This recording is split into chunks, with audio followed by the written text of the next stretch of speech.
जय विष्णुपाद परमहंस परिविद्याचार्य अष्टोत्तर श्री श्रीमान His Divine Grace A.C. Bhakti Vedanta Swami Srila Prabhupada ki Jai. ISKCON DVD founder Acharya Srila Prabhupada ki Jai. Jayam Vishnupad Paramahamsa Parivrajacharya Astaudara Shri Sriman His Divine Grace Srila Bhakti Siddhanta Saraswati Goswami Maharaj Srila Prabhupada ki Jai. Samaveda Gaura Bhakta Vrinda ki Jai. Nitai Gaur Premanandi Hari. All glories to Asana devotees. All glories to Asana devotees. All glories to Asana devotees. All glories to Shri Guru and Shri Gauranga.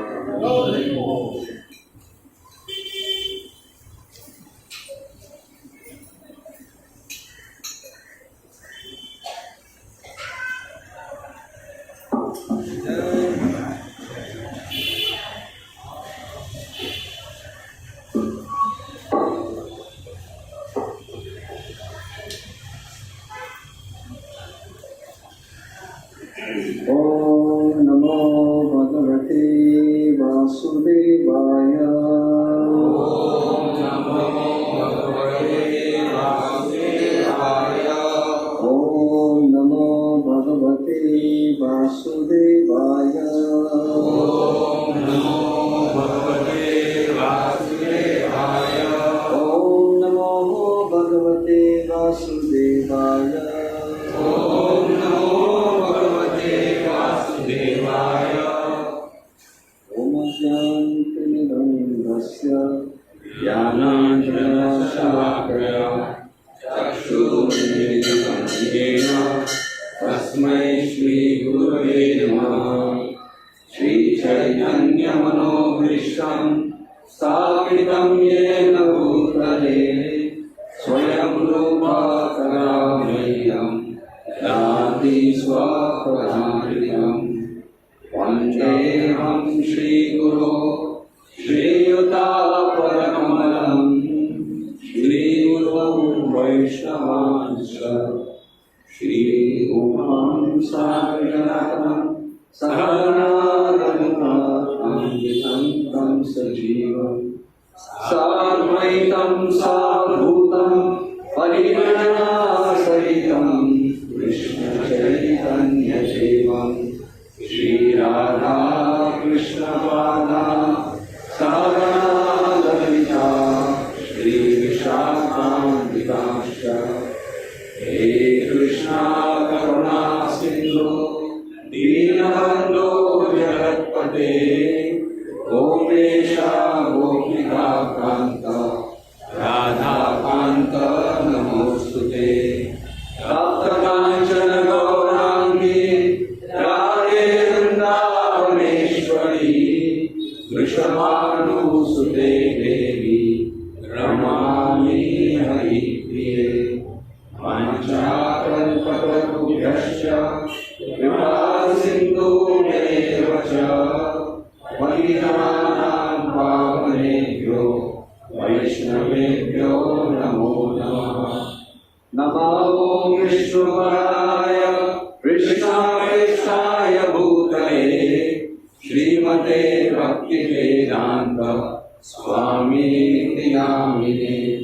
नमस्ते सरस्वती देवे गौरवाणी प्रचारिणे निर्विशेषा शून्यवादी पाश्चात्यदेशतारिणे।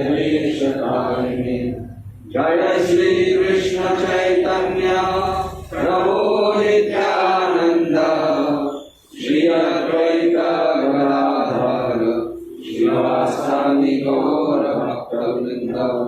हरे कृष्णा कृष्णा कृष्णा हरे हरे हरे राम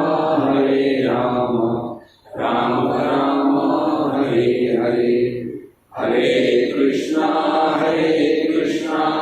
कृष्णा कृष्णा हरे हरे हरे राम राम राम हरे हरे। हरे कृष्णा कृष्णा कृष्णा हरे हरे हरे राम राम राम हरे हरे।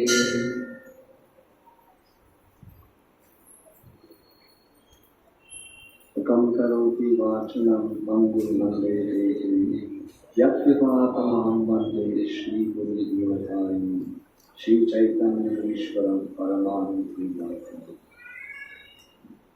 हरे कृष्ण। मैं सभी भक्तों को ये मंगलवार कार्यक्रम में अंतर्राष्ट्रीय कृष्ण महामंडल संघ की तरफ से हृदयपूर्वक स्वागत करता हूँ और आप सब लोग से आशीर्वाद लेके ये श्रीमद् भागवत की जो कथा हम शुरुआत की है उसके बारे में चर्चा करने की हमारी उतनी सामर्थ्य नहीं है, पर सभी वैष्णव और सभी भक्तों के आशीर्वाद से वो परम देवोत्तम पुरुष श्री कृष्ण के अनेक लीलाओं के बारे में जो हमें अवसर मिला है उसकी एक बूंद को हम आस्वादन कर सकते हैं। हाल ही में सभी बहुत सारे भक्त लोग जगन्नाथ रथ यात्रा के लिए गए थे। भगवान की असीम कृपा है और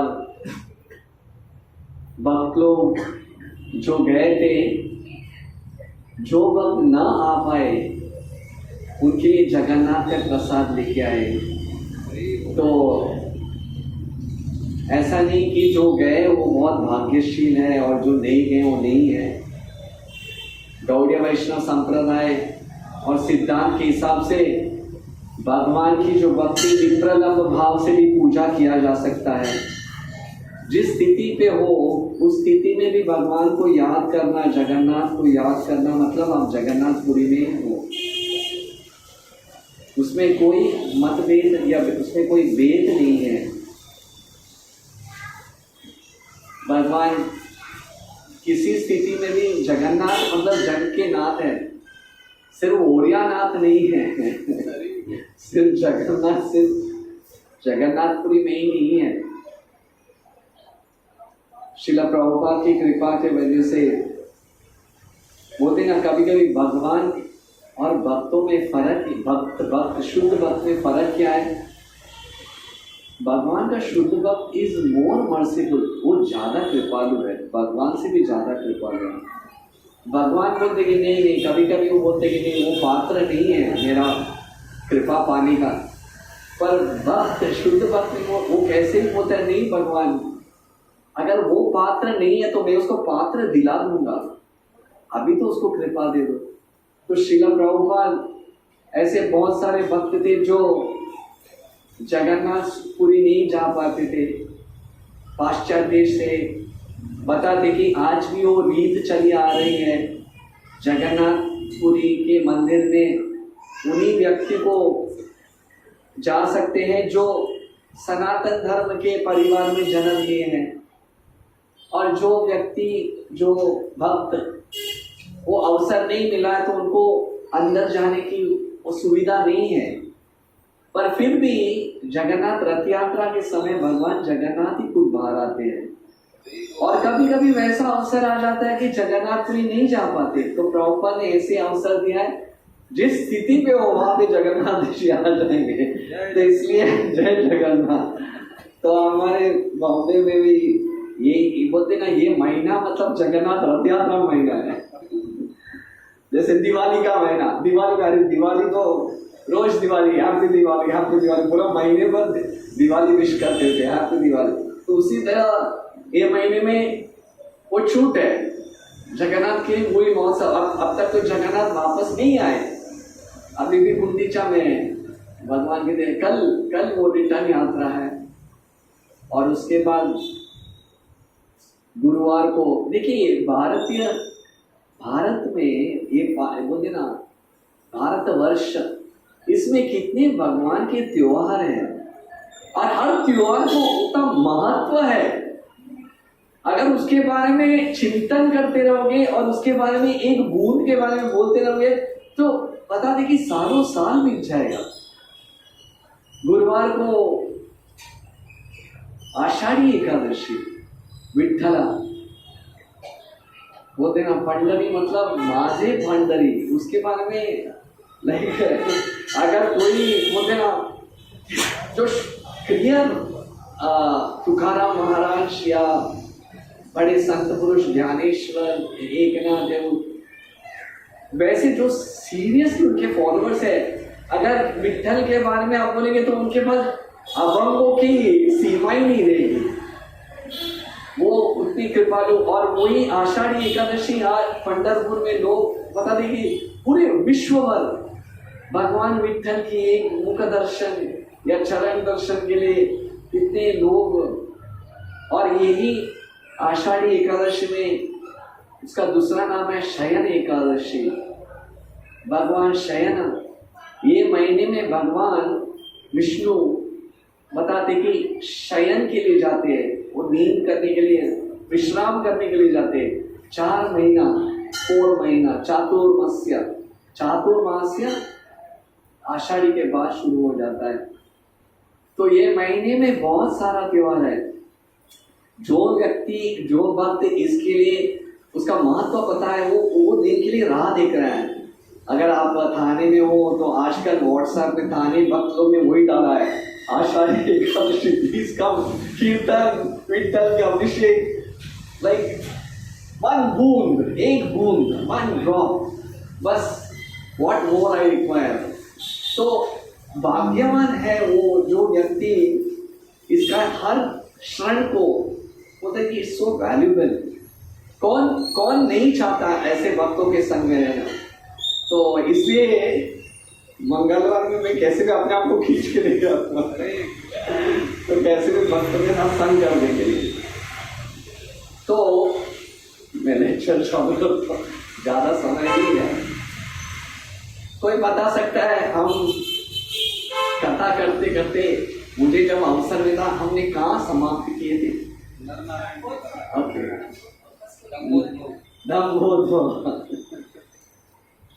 हम वो अवतार के सहस्त्र कवच, हम वो कथा में विश्राम दिए थे जहाँ नर नारायण, भगवान नर नारायण के रूप में त्रेता युग में अवतार लिए थे। आज भी वो जगह है बद्रीनाथ, श्री बद्रीनाथ विशंबरम निकट गंगा बहती निर्मल बद्रीनाथ विशंबरम। आज भी बहुत सारे भक्त बोलते हैं, बताते कि हमारा वैदिक धर्म है, बोलते कि एक न एक बार तो हिमालय में जाना ही चाहिए, हिमालय। तो वो जगह पे है बद्रिक आश्रम, जहाँ आज भी उनके स्मरण में बद्री नारायण के अर्च विग्रह को आज भी पूजन करते हैं। अलकनंदा गंगा के पास बहती है। तो यही अवतार के बारे में हम डिस्कस किए थे। 2 पर्पस था नर नारायण जब अवतार लिए थे, धर्मा और मूर्ति के पुत्र होकर जन्म लिए थे, वो जुड़वे थे। और का उद्देश्य था एकता की तपस्या के बारे में बताना, ब्रह्मचार्य। और जब मैं उस समय मुझे अवसर मिला था तो तभी कामदेव इंद्रदेव ने उनको भेजा था उनका तपस्या बंद करने के लिए, और उसके बाद उन्होंने कैसे कामदेव को अपने वश में लेके आए थे, और उनकी एक छोटा सा ऐश्वर्य से उन्होंने बताया कि उनके पास सब कुछ है। और दूसरा उद्देश्य था परित्राणाय साधुनां विनाशाय च दुष्कृताम्। उस समय की बात था, त्रेता युग में उस समय एक असुर था, दंभोदभवा। धम्बा मतलब कभी कभी बोलते ना प्राइड, संस्कृत में दम्बा विद्या अहंकार, उसको अहंकार को दम्भ बोलते। तो जो व्यक्ति के पास ज्यादा शक्ति रहता है, स्वाभाविक है कि वो विद्या अहंकार आ जाता है उसके हृदय में, और अपना शक्ति को प्रदर्शन करना चाहता है।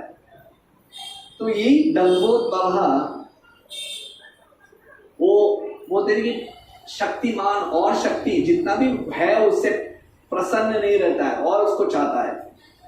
ये बोलते हैं ना, एक काम वासना का लक्षण है, lust, want more, not satisfied, और चाहिए और चाहिए।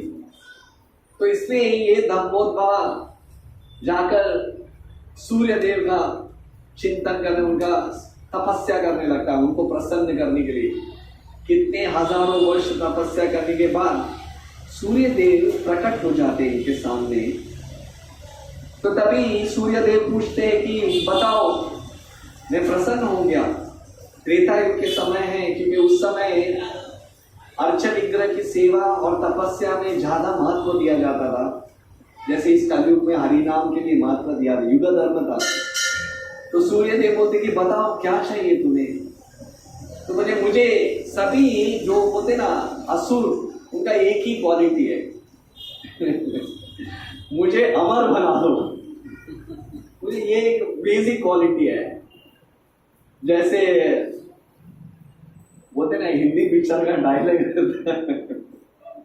किसी हिंदी पिक्चर में सब बोलते हैं मेरे पास ये है, मेरे पास वो है, तो दूसरा भाई क्या बोलता है, मेरे पास मार।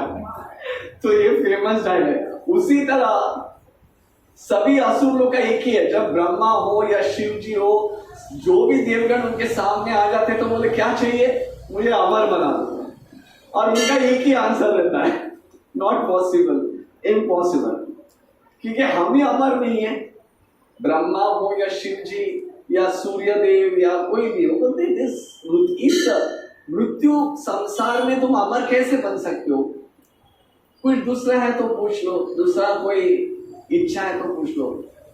तो तभी बोलते ना, ये असुर लोग सोचते कि बहुत चतुर रहते, तो बोलते 2 मिनट मेरे को टाइम दे, जस्ट गिव मी 2 मिनट्स, और सोचते काम में लूप होल को बंद कर देता हूँ।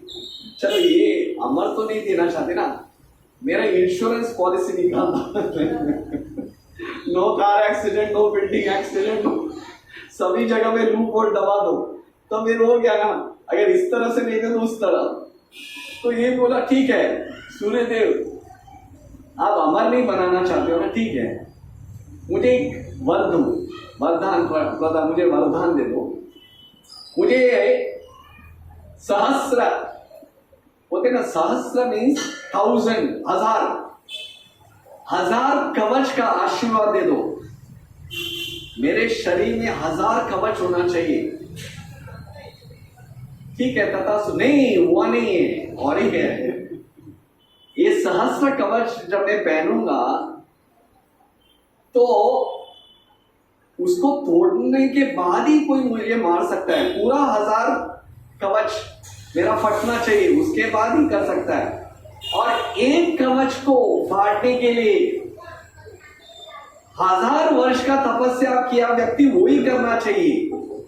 He should be only possible, जिसके 1000 वर्ष का तपस्या किया है वही इसको तोड़ सकता है। ठीक है, तथा नहीं हुआ नहीं है। अगर एक कवच को भी जिसने काट दिया, उसको फाड़ दिया, मैं मरना नहीं चाहिए, आगे वाले व्यक्ति जिसने फाड़ा वो मरना चाहिए तो कोई सोचेगा भी ना, इसके साथ युद्ध करके भी क्या फायदा। अगर कवच को फाड़ने के लिए 1000 वर्ष का तपस्या और फाड़ने के बाद वो मरने वाला नहीं है, नहीं मरने वाला, तो कोई आएगा नहीं। तो बोले ठीक है, जो तुम्हारा 3 इच्छा है, सहस्र कवच होगा, और सहस्र एक कवच को तोड़ने के लिए भी तुम्हारा 1000 वर्ष जिसने तपस्या किया वही करेगा, और जिसने भी काटा वही मर जाएगा। ठीक है, संतुष्टि बोला। बस उसने अपना ये ब्रेन सब्सटेंस सोचा, हो गया बस, अभी किसने भी क्रिएशन किया वो कोई कुछ नहीं बिगाड़ सकता है मेरा, आई एम इमॉर्टल।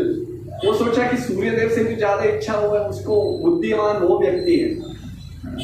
तो पूरे पूरे बता देना, जब बोलते ना शक्ति हो जाता है तो व्यक्ति अहंकार तो प्रदर्शन करना ही चाहिए, खुद ही जाके दूसरे को चल युद्ध करो, चलो युद्ध करो, वैसे है कि किसी के पास दम, और सभी लोगों को पता था इसके पास वही वरदान है, इसलिए कोई ये करने दे, और उठा उठा के सबको त्रास देने लगा। ये डिमोनियक मेंटालिटी है।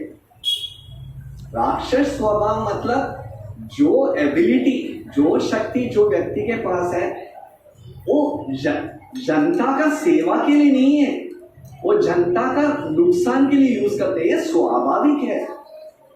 One who has got a power wants to exploit, दूसरे को तंग करना, चलो कम अंडर माई कंट्रोल, मेरे अधीन हो जाओ, ये स्वाभाविक है। इसलिए लोग बोलते ना वांट पावर, मुझे ऐसा मानो, आई वांट टू कंट्रोल, और इसके बाद वो फ्रस्ट्रेशन ही है, कोई भी आना नहीं चाहता है। तो ऐसे ही जाके सभी त्रिलोक में जाके डंकार मचा रहा था, जब सभी कोई देव देवगण, कोई असुर, कोई भी नहीं आया आता था उसके सामने। तो ब्रह्मा जी के पास जाते हो, ब्रह्मा जी चलो युद्ध करो या मेरे अधीन हो जाओ। ब्रह्मा जी बोलते हैं तुम्हें इतना अहंकार है कि तुम सोचते हो कि तुम्हारे से कोई शक्तिमान नहीं। बोले है ही नहीं, तो मैं सचमुच। तो बोले ठीक है, मैं तो वो व्यक्ति नहीं हूं, अगर सचमुच तुम्हें तुम्हारा जो बताते कि युद्ध करना है तो तुम्हारा बताते कि एक ही सम्मान व्यक्ति के साथ युद्ध करो, उनको चुनौती दे दो। और इस त्रिलोक में अभी फिलहाल सिर्फ 2 ही व्यक्ति है जो तुम्हारी चुनौती से स्वीकार कर सकते। बोले वो भी चाहता था, कौन है वो व्यक्ति, चलो बताओ तो सही। सभी लोग मुझसे देखे भाग ही रहे, वैसे युद्ध करके क्या फायदा, fight should be the equal. जाओ गो टू बद्रिक आश्रम, बद्रिक आश्रम में जाओ, वहां पे तुम्हें नर नारायण ऋषि मिलेंगे। वो सिर्फ ऋषि नहीं है, वो बताते कि वो राज ऋषि है, वो क्षत्रिय को गुण है उनके पास सब कुछ है, जाके उनके साथ युद्ध करो। तो तभी पहुंचता है ये सीधा ब्रह्मलोक से सीधा जाके बद्रीनाथ को ढूंढने लगता है। आज भी अगर आप देखेंगे बद्रीनाथ में 2 पर्वत है, एक नर पर्वत और एक नारायण पर्वत। नारायण पर्वत में भगवान बद्रिकाश्रम बद्री विशाल विराजमान है, और नर पर्वत में बाकी वो अलकनंदा की उस तरफ है, कुछ ऐसे ही, मतलब वहां पे बाकी जैसे अगर रहना है या बाकी गुफा सब उस तरफ है, 2 पर्वत के रूप में। तो वहां पे दोनों पर्वत में, एक पर्वत में नारायण ऋषि तपस्या कर रहे थे और दूसरे पर्वत में नर ऋषि तपस्या कर रहे थे।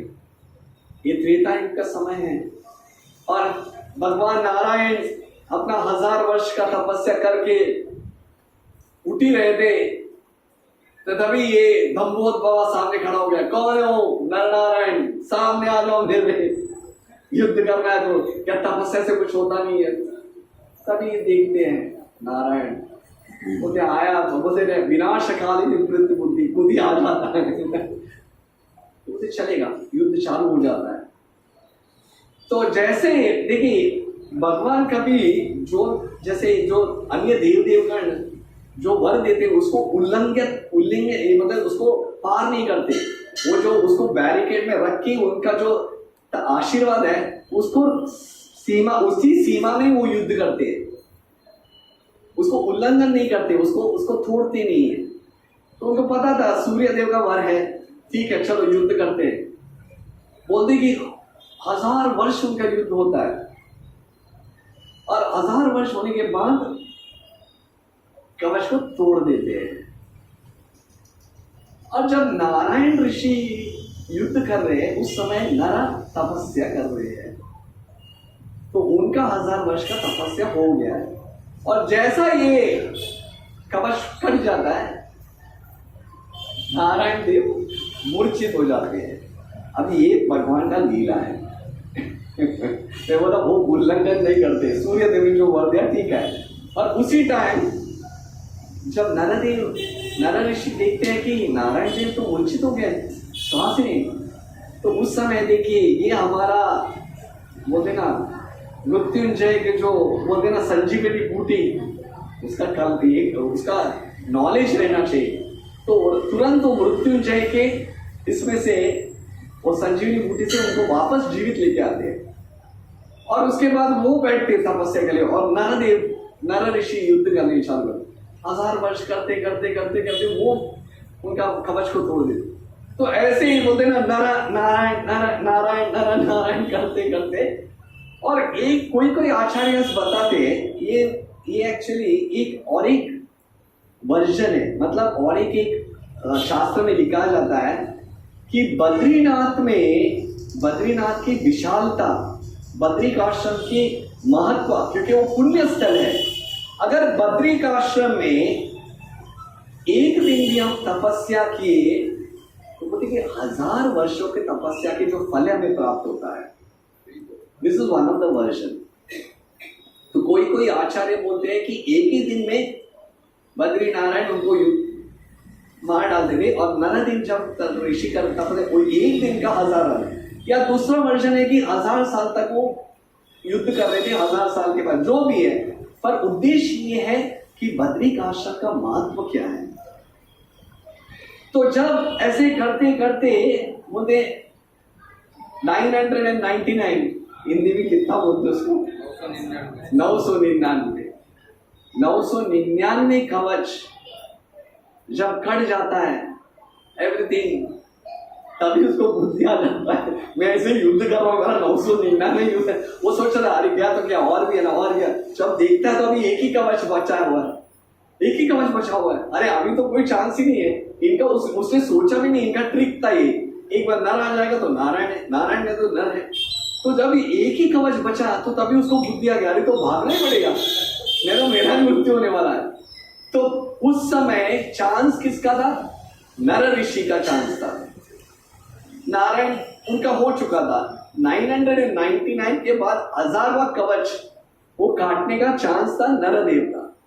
तो ये भागने चालू करता है, भागते भागते भागते भागते सीधा जाके किसके शरण में जाता है?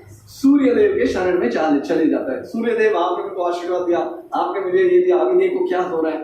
बोले मैंने तो जो दिया वो बराबर है 999 तो कट गया, अभी एक ही कवच है, मुझे प्लीज मेरा रक्षा कीजिए, मेरी रक्षा कीजिए। जो व्यक्ति शरणागति में जाता है तो उसका रक्षा तो करते ही है। ये स्वभाव, एक बता दी कि देव और देवगण की स्वभाव गुण है। तो बोलते ठीक है तुम शरणागति में आ जाओ। तो उस समय नर ऋषि पहुंचते, बोलते मैं जानता हूँ आपके शरणागति में, मुझे चाहिए उसको।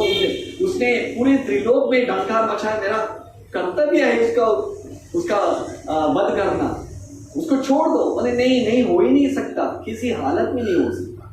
उसने मेरे शरणागति में नहीं, मैं किसी हालत नहीं।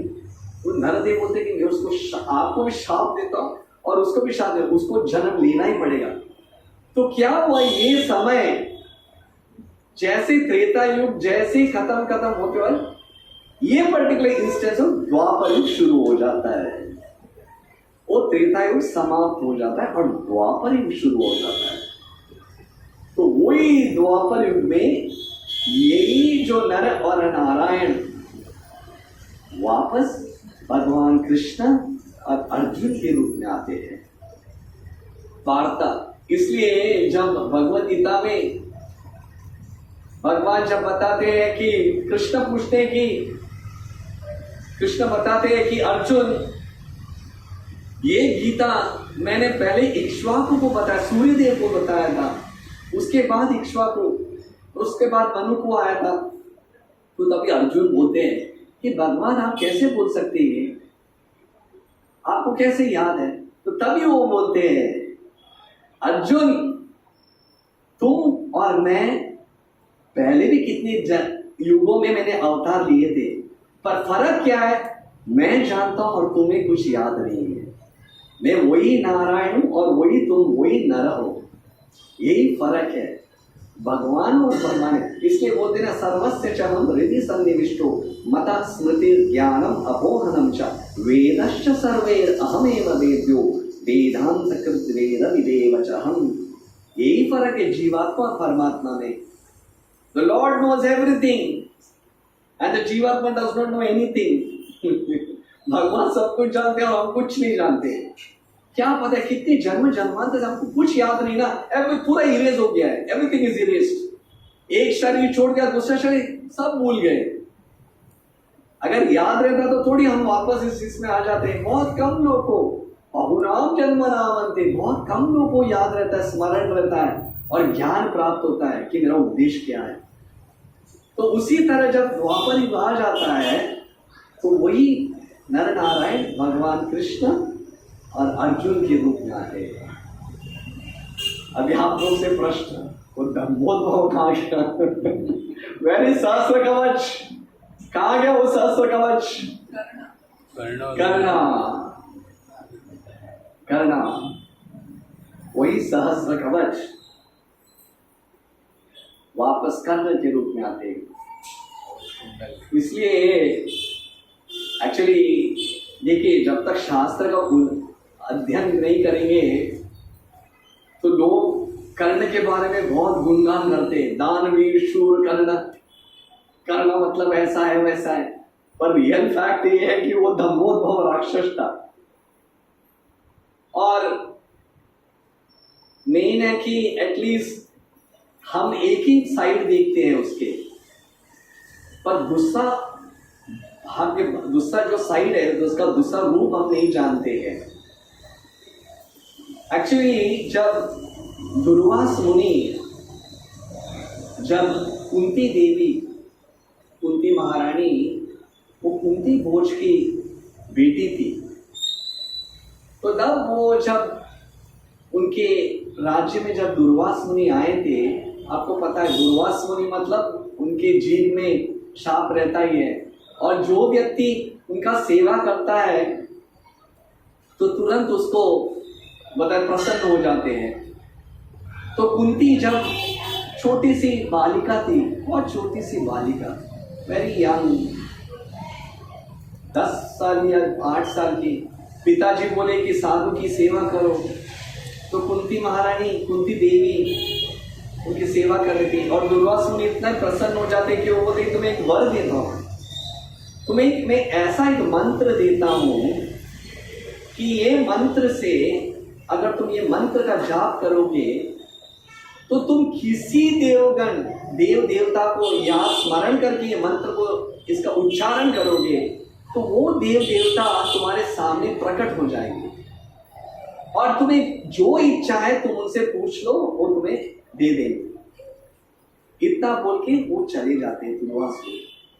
अब छोटी सी बालिका, स्मॉल गर्ल, कभी कभी गुस्सा रहता है, बोलते ना कभी कभी पिताजी कभी ये बैटरी के कार लेके आते, बोलते नहीं बेटा नॉट नाउ, रिमोट डालने के बाद ये तुम पढ़ाई होने के बाद करो या तुम्हारा परीक्षा होने के बाद। तो कभी कभी इंक्विजिटिव होता है बच्चा, एक बार तो रात में देख लूँगा, जब डैडी सो जाते पापा सो जाएंगे बाद में देख लूँगा, ताकि एक बार तो देखता हूँ, एग्जाम के लिए बहुत टाइम है। तो उसी तरह कुंती देवी सोची कि ऐसा कैसे, ये छोटी सी बालिका का बुद्धि यही था, ऐसे कैसे मैं ये मंत्र को उच्चारण में तो कोई भी आ जाएंगे, चलो लेट मी ट्राई। तो वो खिड़की के पास खड़े हुए, अरे अरे सामने तो सूर्य देव है, चलो ये तो अच्छे देव है, तो मंत्र उच्चार करके सूर्य देव को स्मरण करके उसने बुलाया और तुरंत सूर्य देव सामने प्रकट हो गए। बोले ओम देया सदा सवितु मंडल मध्यवर्ती, देया सदा सवितु मंडल मध्यवर्ती। उनका प्रकट इतना तेज था, कुंती देवी देख नहीं पा रहे थे कौन है सूर्य देव, खुद ही उनके रूम में, उनके कक्ष में। और जब वो देखती है तो बोले क्षमा कीजिए सूर्यदेव, मैं ऐसे प्रयास कर रही थी, ऋषि देव दुर्वास मुनि ने मुझे ये दिया था तो मुझे सिर्फ देखने का था। तो सूर्यदेव बोले ऐसा तो नहीं बुला सकते हो, मैं आया हूँ तो मैं कुछ तो वर्क दे के जाऊंगा, पूछो क्या है। बोले कुछ नहीं, मुझे नहीं, अभी देखिए यहाँ पे आचार्य लोग क्या बोलते हैं, सूर्यदेव के शरण में वो दम्भोद्भव था। अभी उनको पता है इसको तो कैसे भी तो बाहर तो निकालना है, नर वहां पे जन्म लिए चुका है या नर ले, तो कैसे भी मतलब इतिहास के हिसाब से इसका वध होना ही है, तो अभी कैसे करे ये कितना भाई यहाँ पे तो बोले नहीं नहीं तुम्हें तो लेना ही पड़ेगा, तो इसलिए वो उनको इसको फेंकना गया, फिर मतलब उसको पास कर नहीं जाएगा, तो बोले ठीक है नहीं तुम्हें तो लेना ही पड़ेगा, इसलिए उन्होंने बोला मैं तुम्हें एक शिशु एक बालक तुम्हें प्रदान करता हूं और तुम ये ले लो। और उतना बोलने के बाद वो अदृश्य हो जाते हैं। छोटी बालिका के हाथ में एक बालक, ये तो द्वापर में तो ये कोई मान ही नहीं पाएगा। वो उसका छोटी सी बालिका, उसको कोई पुरुष ने स्पर्श भी नहीं किया है। अब ये बालक को लेके करूंगी क्या मैं? Society will not even accept, मैं करूं क्या? बड़े बड़े होते ना राइटर्स, उन्होंने लिखा कि कितनी कठोर माता है जिसने एक बालक को त्याग दिया है, ऐसी कोई माता रहती है? कोई इसको ये भी नहीं है। मेनी राइटर्स इनह्यूमन, बालक के प्रति अपराध। एक्चुअली सचमुच देखा जाए तो कमेंट्री करने से पहले उसकी बैकग्राउंड देखना चाहिए। वो युग क्या था? वो कलयुग नहीं था, वो त्रेता युग था, जहां पे culture was given very important. एक स्त्री की रक्षा, उसकी स्वभाव, वो सब बहुत महत्वपूर्ण था। और कुंती महाराज देवी कुंती बोझ की बेटी थी, प्रिंसेस, तो वो सोसाइटी को देख के वो क्या कर सकती है? तो इसके लिए उनको वो बताते कि उनको वो स्टेप लेना पड़ा, उनको वो कर्तव्य करना पड़ा, जहां उनको वो बालक को त्यागना पड़ा। पर ऐसे नहीं कि उन्होंने गला दबा के मार दिया। No, that is not right. Proper sage responsibility है, but it is not that you give up the. आजकल ऑफकोर्स मॉडर्न साइंस के हिसाब से, मेडिकल साइंस के हिसाब से हम संभोग करते हैं, पर हम उसका रिजल्ट नहीं लेना चाहते। नो, कुछ ना कुछ अबॉर्ट करके, नो दैट इज नॉट, वो अधर्म है। तो कुंती जानती थी this is not, but at the same time मैं ले नहीं सकती हूँ। तो उन्होंने क्या किया, उस बालक को एक टोकरी में रख के नदी में उन्होंने बहा दिया और उन्होंने यही प्रार्थना किया कि वे रोके, ऐसे नहीं कि मैं, आप समझ लीजिए मेरी परिस्थिति क्या है। और वैसे माता पिता को प्राप्त हो जाए जिसके पास शिशु नहीं। देखिए ये उनका प्रार्थना था, जो ये स्थिति शिशु का कभी उन्होंने माता पिता का अस्वर, उनको ये बालक पहुंच जाए। और ये जब ये बालक ने जन्म लिया, उसके शरीर में कवच कुंडल था, कवच और कुंडल। अभी वो कवच है। और जब यही यमुना उसमें जब बह रहा था, तो तभी उस तरफ, नदी के उस तरफ, या जहाँ पे वहां पे अधिरथ बोल के एक व्यक्ति था, जो धृतराष्ट्र को जो सारथी है, उनको कभी पुत्र का आशीर्वाद नहीं था, पुत्र योग का उनको मिला नहीं था। तो उसलिए जब ये बालक नदी के पक्ष में आ रहा था, नदी किनारे, उन्होंने उठा लिया। बोले ये भगवान आपकी असीम कृपा है। क्योंकि देखिए ये कोइंसिडेंस नहीं है। जो व्यक्ति प्रार्थना पूर्वक, भगवान जानते थे कि कुंती वॉज कंप्लीटली, बताते प्रॉपर होते हैं, कुंती देवी भगवान की बोलते थे कि सक्सेस पर्सोनिफिकेशन, सक्सेस मतलब विजय की आशीर्वाद की रूप है, वो अवतार थी, भगवान का सक्सेस पर्सोनिफाइड। कुंती महारानी जो भगवान की विजय की आशीर्वाद रूप है, वो अवतार ली थी कुंती के रूप में। तो वो जब ये पहुंच जाता है, तो तभी आपको पता है उसके बाद यही कर्ण, उसको कर्ण के रूप में, उसको पहले उसका नाम राधे था क्योंकि वो माता इसके में, बाद में उसका कवच और कुंडल देख के उसको कर्ण के नाम में ये करते हैं। तो यही कर्ण हालांकि वो अधिरथ थे, उसको पता नहीं था वो कौन, पर उन लोग बताते कि बेटा तुम हमारे पुत्र तो नहीं हो, तुम्हारा ये पता नहीं है कि कौन तुम्हारे माता पिता है, पर हमें तुम नदी के पास में मिले थे, पर तुम्हारे ये लक्षण से दिखता है कि तुम एक सारथी के पुत्र नहीं हो। तो यही करना जाके द्रोणाचार्य के पास चले जाते हैं। उस समय ये कुरु के जो पुत्र हैं पांडव और कौरव द्रोणाचार्य के शिष्य होकर वहां पे अभ्यास ले रहे थे। तो यही अधिरथ अपने पुत्रों को लेके आते हैं। तो द्रोणाचार्य बोलते हैं कि मैं सिर्फ क्षत्रिय पुत्रों को शिक्षा देता हूं, मुझे क्षमा करना, मैं नहीं दे सकता हूं। तो तभी इसको पता चलता है कि मैं कौन हूं, मेरे को पता ही नहीं है मैं कौन हूं।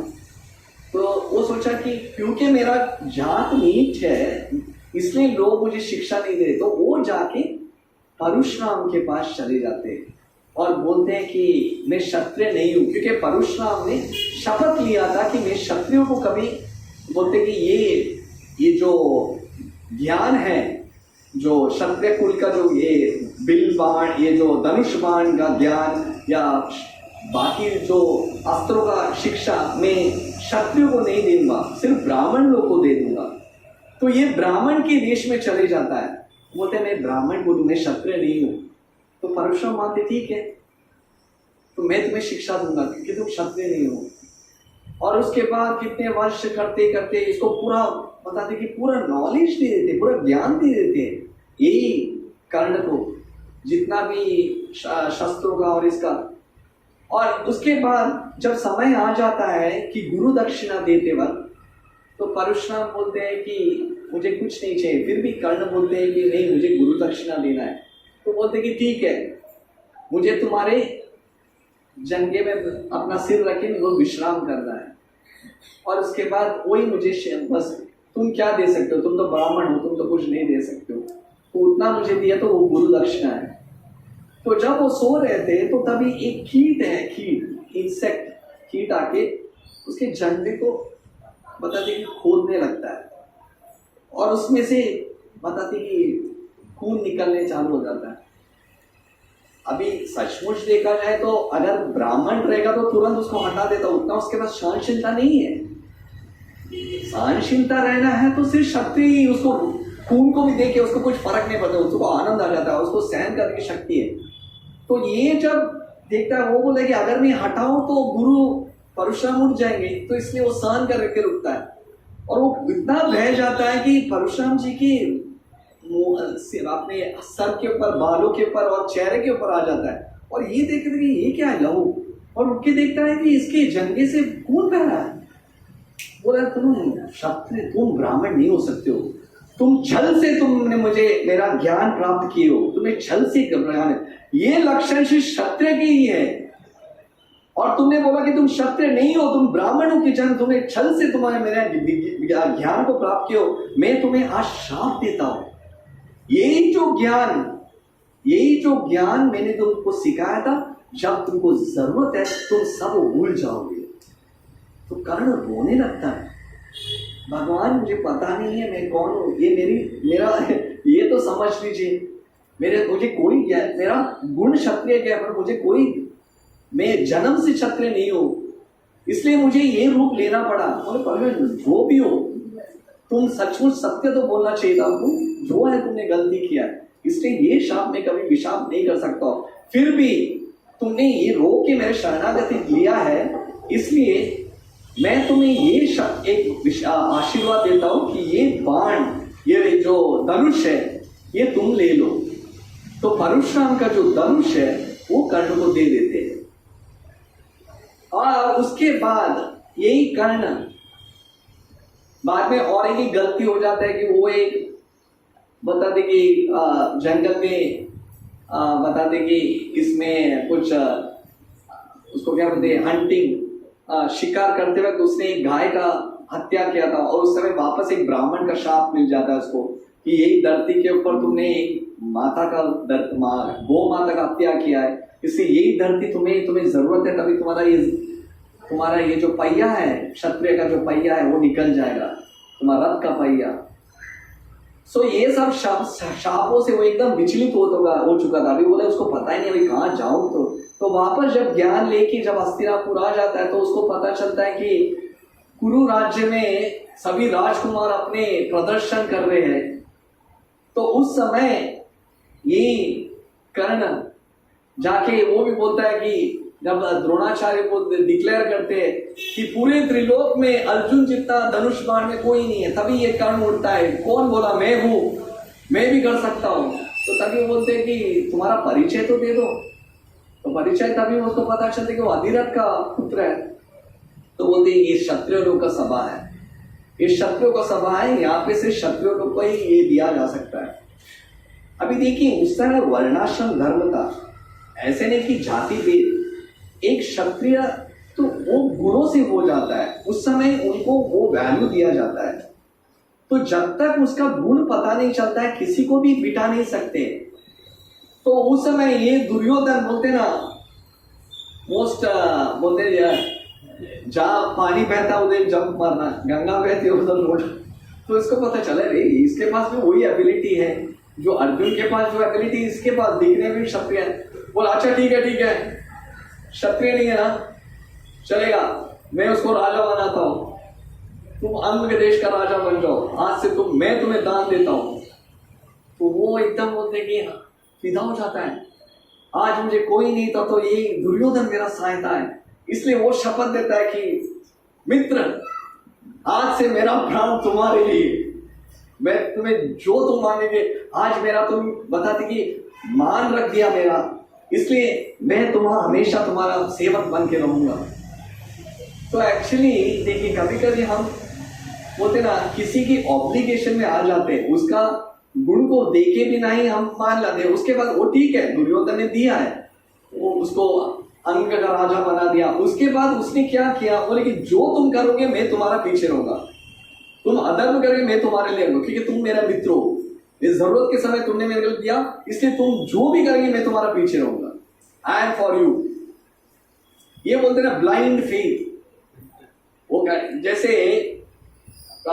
एक बार परम पूज्य रामनाथ महाराज एक लेक्चर दे रहे थे, जब रावण और विभीषण, एक्चुअली विभीषण भी राक्षसी था, पर जब विभीषण रावण जब अधर्म का पक्ष ले रहा था तो विभीषण उनके बोलने की उतनी सामर्थ्य थी कि भैया तुम जो गलती कर रहे हो गलत है, दिस इज रॉन्ग, और इसके लिए मैं कुछ भी करने के लिए हूं। अधर्म माता सीता का हरण करके आए हो और तुम्हें उसका पहला कर्तव्य कि सीता को वापस कर दो, नहीं तो पूरा राक्षस नाश हो जाएगा। और तभी रावण बोले बैठ जाओ तुम, चलो एक दो बार, बट देन विभीषण बोल के नहीं गलत है, तो बोले तुम निकल जाओ। ठीक है मैं निकल जाऊंगा, पर मैं अधर्म करने के लिए साय में नहीं हूं। उसी तरह ये दुर्योधन जो करता था कर्ण उसका सहभाग्य लेता था, क्योंकि इसने मेरे को अंग का देश राजा बनाया, मैं I am eternally indebted, that is wrong. वो कौन सा मित्र है जो गलती करते थे, इतना तो बोलना चाहिए गलत है। ये सभी सब उसके जो पापों के सहभाग्य था, इतना तक ही नहीं। देखिए यही नर नारायण भगवान हमेशा बोलते ना, अगर भगवान को स्मरण, उनको स्मरण था, उनको पता था कर्ण का युद्ध वध होने वाला है, फिर भी भगवान ने उसको चांस दिया। यही कुरुक्षेत्र के युद्ध से पहले भगवान कृष्ण स्वयं शांति दूत के रूप में जब आते हैं तो तभी वो खुद ही कर्ण को बोलते हैं कि कर्ण तुम कुंती पुत्र हो, तुम दुर्योधन का पक्ष मत लो, तुम युधिष्ठिर के भ्राता हो। जब तुम्हें पता है कि वो अधर्म कर रहा है फिर भी तुम उसका सहाय दे रहे हो, एक गलत है। तो देखिए जब भगवान को धर्म के पक्ष बोलते हो तभी भी हम अपने जो मोह माया के साथ हम नहीं मुझे मेरा फर्ज है, मेरा, दिस इज रॉन्ग। इसलिए भगवान बोलते सर्वधर्म परित्याग मामेकम शरणम व्रज। तुम्हारा ये जो फॉल्स धर्म है, मेरा फ्रेंडशिप धर्म, मेरा माता पिता, ये सब त्याग दो, जस्ट सरेंडर, मैं जो बोलता वो करो, दैट इज द हाईएस्ट धर्म। इसलिए कुंती महारानी इसमें बोलते हैं, लास्ट में वो बताती है कि मुझे ये कुरु वंश, ये यदु वंश, इससे सब उपाधि से हटा दो। ये सब उपाधि की वजह से मैं आपका शरणागति में नहीं जा पा रही। I don't want to be known as Kuru dynasty. मैं कुंती भोज की बेटी हूं, मैं पांडवों की माता हूं, ये सब उपाधि है। आई डोंट वॉन्ट इट कृष्णा। ये उपाधि की वजह से मैं आपके शरणागति नहीं ले पा रही हूं। जब स्वयं भगवान सामने आके बताते हैं तो तब हम हमारी उपाधि के बीच में खड़े रहते हैं। ये धर्म संकट बन जाता है। नहीं नहीं, जब भगवान खुद बोलते तुम अधर्म, इसलिए प्रभुपाद क्लियरली बोलते हैं। एक लेक्चर आप सुनेंगे, whether it is Bhishma, whether it is Dronacharya, whether it is Kripacharya, Krishna ने एक ही बोला, they are all in the sides of adharma. ये सभी लोग अधर्म के पक्ष हो, यू किल देम। अर्जुन उठा के इनको सब बंद कर दो, इन लोग सब अधर्म के पक्ष लिए हो। जिस जगह पे धर्म कड़ा, मैं जिस जगह पे हो उस धर्म को स्थापना नहीं कर रहे, वो सब अधर्मी है। कहां गया था इनका धर्म? जब कुलवधु द्रौपदी का मानहान हो रहा था, कहां गया था भीष्म पिता का वो धर्म? कहां गया था द्रोणाचार्य का धर्म? सिर्फ वो दुर्योधन का जो उनका अन्न खाने से इनका उतना बुद्धि भ्रष्ट हो गया। They are not worth living. इनका विनाश करना यही फर्स्ट हाईएस्ट धर्म है। और यही जो कर्ण, जब भगवान उसको यही देते, वो बोलते नहीं नहीं भगवान आई कैन नॉट, आप मुझे पता है आप ही। और यही करना, देखिए इतना बोलते ना, संघ का दोष कितना रहता है। दुर्योधन के साथ बैठ के वही कुलवधु द्रौपदी को जब बड़ी सभा में बुला तो उसको वैश्य करके पुकारा था, बिकॉज ऑफ रॉन्ग एसोसिएशन। अगर हमारे इसके हिसाब से हम बोलते this is right, this is wrong, that is what is please God. इसलिए बोलते हैं वो वर्ष है, अतः पुंबीर द्विज श्रेष्ठ वार्णाश्रम विभागश स्थानु स्थितस्य धर्मस्य संसिद्धि हरितोषणम। What is highest good? Whether you are pleased God. आप भगवान हरि को संतुष्ट किए, मेरे हिसाब से ये बराबर है, उसके हिसाब से whether you are pleased God. अंतरात्मा से पूछो ये बराबर है? वो जो भी कर रहा है उसका, क्योंकि मैं उसका बंदा हूं? नो। कृष्ण एक ही व्यक्ति को बोलते हैं, he is the only person who stood against this. पूरे राज्यसभा में एक ही व्यक्ति खड़े होकर सत्य बोला था, और वो है महात्मा विदुर। बाकी सभी बैठ के छुप के बैठे थे। क्यों? दुर्योधन का अन्न खाया था ना। Only Vidur was the only one. एक ही विदुर यही उठ के बोला ये गलत है, ये विनाश का काल है। महाराज धृतराष्ट्र को रो रो के बोला था ये स्टॉप, बंद कर दो ये। और जब दुर्योधन बोला काकाशी आप उठ जाओ, आई एम रेडी, ऐसे राज्य में रहने से अच्छा नरक में रहना अच्छा है। Immediately left everything. He was the only person. अधर्म का पक्ष लेना, वो गलत को गलत बोलना, that is real. और वही भीष्म पिता में जब अर्जुन बाण छोड़ते और जब वो शैया में बैठे थे और जब वो ज्ञान दे रहे थे तो द्रौपदी हंसती है और तभी बोलते पितामह आपका ये धर्म उस समय कहाँ था? बोले पांचाली जो बोले बराबर है। उस समय मैंने दुर्योधन का अन्न खाया था, इसलिए मेरा बुद्धि भ्रमित हो चुका था। Because I took the side of Duryodhan. इसलिए बोलते कृष्णा, एक मैं लास्ट बोल के वापस कहानी में आ जाता हूं। एक्चुअली जब दुर्योधन और कृष्ण अर्जुन जब द्वारका में पहुंचते हैं कुरुक्षेत्र के युद्ध से पहले भगवान सहायता के लिए, तो भगवान दो पक्ष रखते हैं, एक नारायण सेना और एक मैं। और वो बोलते कि मैं तो कंडीशन है, मैं चक्र उठाऊंगा नहीं, कुछ शस्त्र उठाऊंगा नहीं, I am just a messenger. कोई भी मुझे लेगा, मैं शस्त्र नहीं उठाऊंगा, मैं तुम्हें बोलते क्या काउंसलिंग करूंगा, काउंसलिंग कैसा युद्ध, मैं शस्त्र नहीं उठाऊंगा। तो दुर्योधन बोलता ये ऐसा बात क्या है भाई, ये शब्द दूसरा कौन सा है? विकल्प दूसरा है नारायण सेना। नारायण सेना चाहिए तो वो ले लो। तो दुर्योधन बोलता है मुझे, बोले रुको, अर्जुन पहला पूछेगा वो तुमसे। अर्जुन, तो ये दुर्योधन का बोलते ना स्किप द हार्ट बीट, बोलते ना अब बाप रे ये नारायण सेना लिया तो अर्जुन कंप्लीट कन्विक्शन।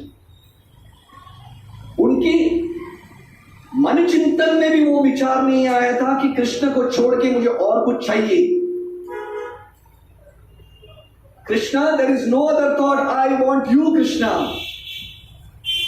ये तो एक बोलते कि नाचने लगा। फिर तो वहां मुझे नारायण सिन्हा बेचारा, उसको ताकत नहीं है वो चले थे। तो तभी कृष्ण जानना चाहते थे, अर्जुन तूने मुझे क्यों सिलेक्ट किया?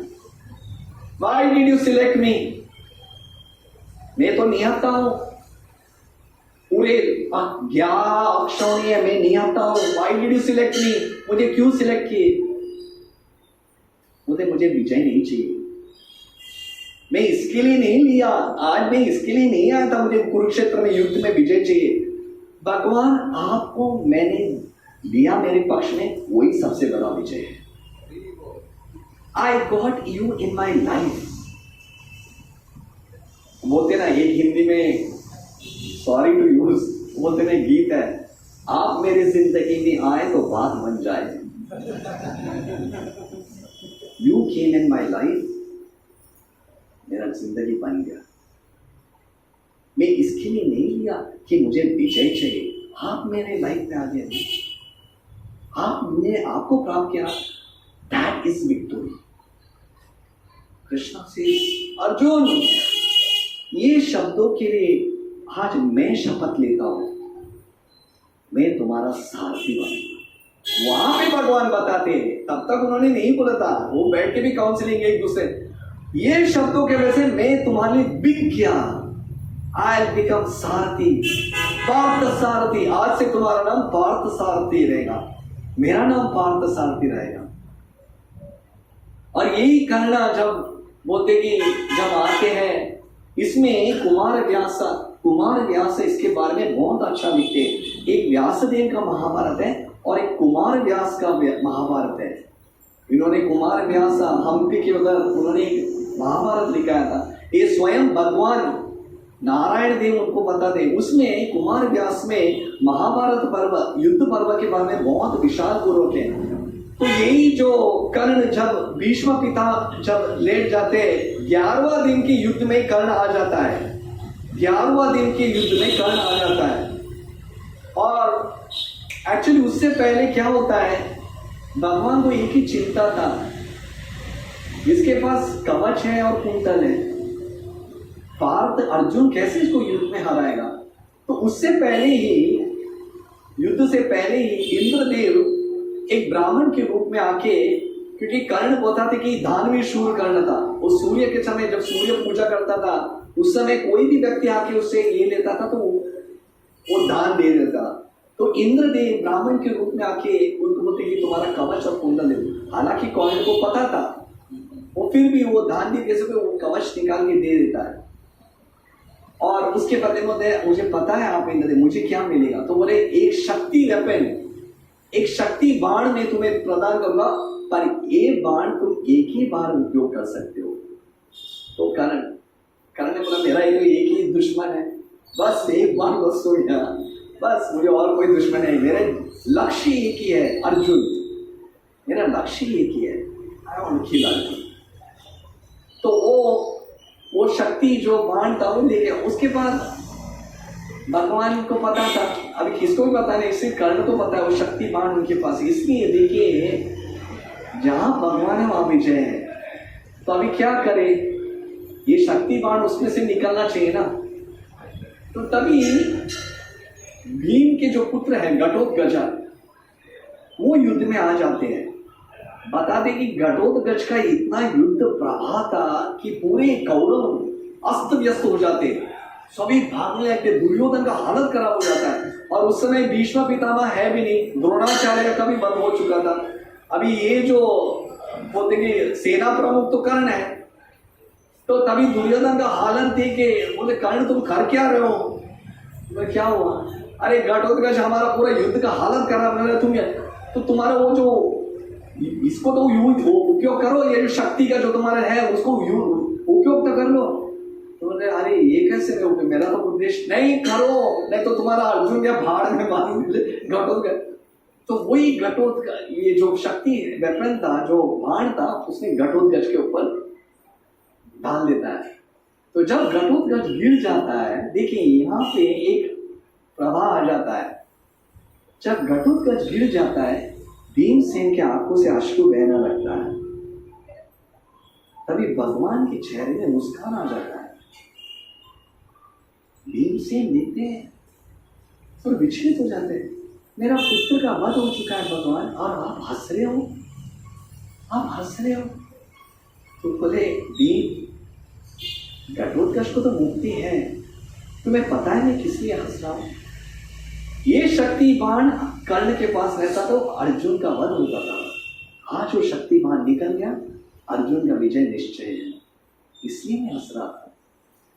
फिर भी लास्ट दिन था जब कर्ण का युद्ध होने वाला था अर्जुन के साथ। उस दिन शल्य को बोलते दुर्योधन, तुम उसका सारथी बन जाओ। शल्य बोलते इसका सारथी नहीं, बन जाओ, ये मेरा कमांड है। तो शल्य हालांकि नकुल और सहदेव का मामा थे, माद्री की भ्राताश्री, तो बोले ठीक है, उनको वचन देते, पांडव को वचन देते, हालांकि मैं कौरव के पक्ष में हूं, पर फिर भी तुम्हारा हौसला उनका कम करते रहूंगा। तो बोले ठीक है, मैं होता हूं, मैं करता हूं। तो शल्य को सारथी बनाते। वो लास्ट दिन का युद्ध था। तो उस दिन बहुत घनघोर युद्ध हो जाता है कर्ण और अर्जुन का। और कर्ण के पास एक नागास्त्र है, नागास्त्र था। तो शल्य क्या बोलता है, कर्ण अगर तुम्हें सचमुच विजय प्राप्त होना है तो अर्जुन को छाती में मार दो, छाती में निशाना कर दो, तभी वो बच सकता है, तभी वो मर सकता है, उसको कोई नहीं बचा सकता है। वो नागास्त्र उसके छाती में बताते कि एम करो, निशाना बनाओ। तो ये देखो मिथ्या अहंकार कहते हैं, तुम तो सारथी, तुम मुझे सजेशन मत दो, मुझे पता है कहां छोड़ना। तो उसने छाती को छोड़ के कर्ण का गले को निशाना करता है। भगवान तो त्रिलोकी ज्ञानी है, वो बैठे ही है। तो जैसे वो बाण छोड़ता है, भगवान अपने पैरों से पूरे रथ को नीचे दबा देते हैं। तो हालांकि गर्दन उसका मुकुट उठा के लेके जाता है। और तभी तो शल्य बोले यही तुम्हारा मूर्खता है, तुम्हारी मूर्खता ना, मैं सत्य, मुझे पता था, तुम्हारे अच्छे के लिए बोला था। अगर छाती में मारते तो गला तो कट जाता था, तुम्हें गला में इशारा कर दो, उसका मुकुट निकल गया। ऐसा क्षत्रिय का सारथी क्या बना, उधर ही छोड़ के चले, तुम ही चलाओ। तो ये अकेले पड़ जाता है, सारथी भी नहीं, ये भी नहीं। तो तभी उसका जब वो ब्रह्मास्त्र का पर ये बुलाता है, तो तभी परशुराम का शाप लग जाता है, बोलता है कि नो ब्रह्मास्त्र नहीं आ रहा। और उसी समय उसका रथ का जो पहिया है वो नीचे गिर जाता है। तो तभी उसको ब्राह्मण का भी शाप आ जाता है। तो तभी ये बोलता है रुको अर्जुन, क्षत्रिय के नियम के हिसाब से तुम बाण नहीं चला सकते हो, मेरा पहिया नीचे घस चुका है, मेरा सारथी नहीं है, रुकना पड़ेगा तुमको। तो अर्जुन बाण को लेके रखा, भगवान क्या तुम क्या शो देख रहे हो?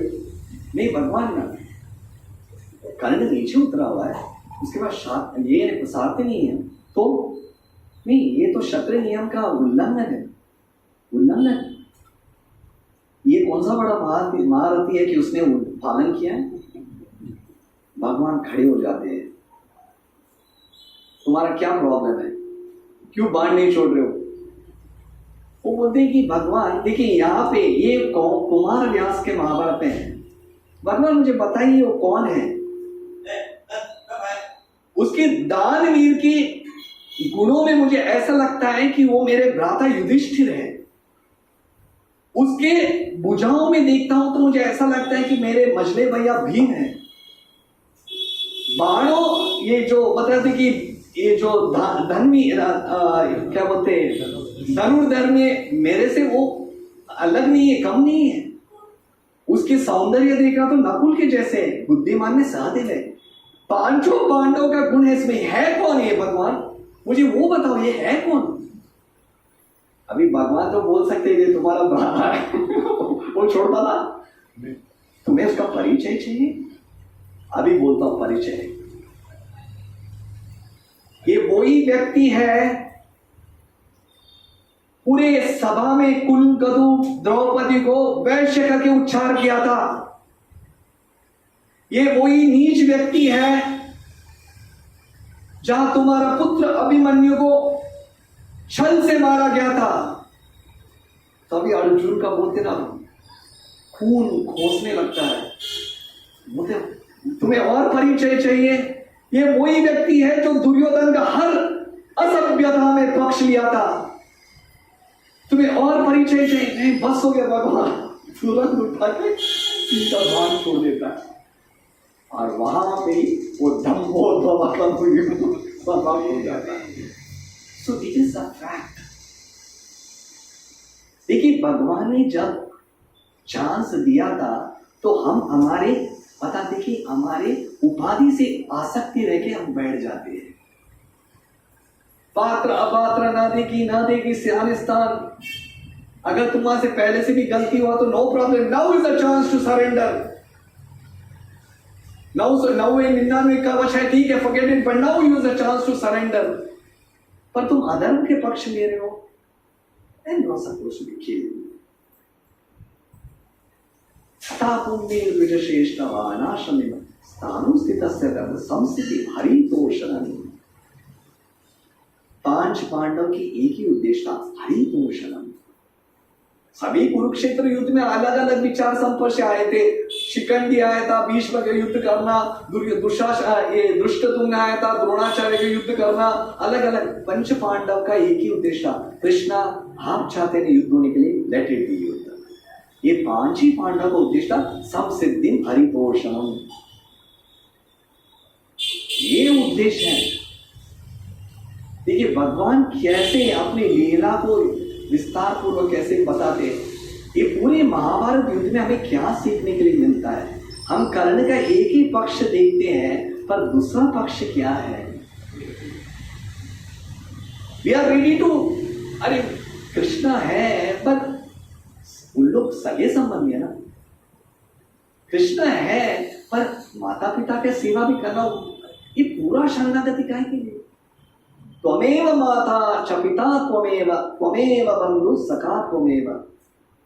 My lord, you are my master life after life. इसलिए चैतन्य महाप्रभु वो लास्ट वर्स बोलते हैं, आश्लिष्यवापादरतं पिनासो माम अदर्शनामार्ममतं करोतु वा यथा तथा वाविदातु लंपतो मत्प्राणनाथस्तु सएव नमः। My lord, you are my master life after life. ऐसे कितने माता पिता के मैं जन्म दिया, कितने मेरे सगे संबंधी थे, कितने मेरे कहाँ गए? श्रील प्रभुपाद जब मार्कंडेय भागवत धर्म में लिखते हैं, मेरे बहुत सारे वेल विशर्स थे, सभी लोग सगे संबंधी थे, पर कहाँ है आज?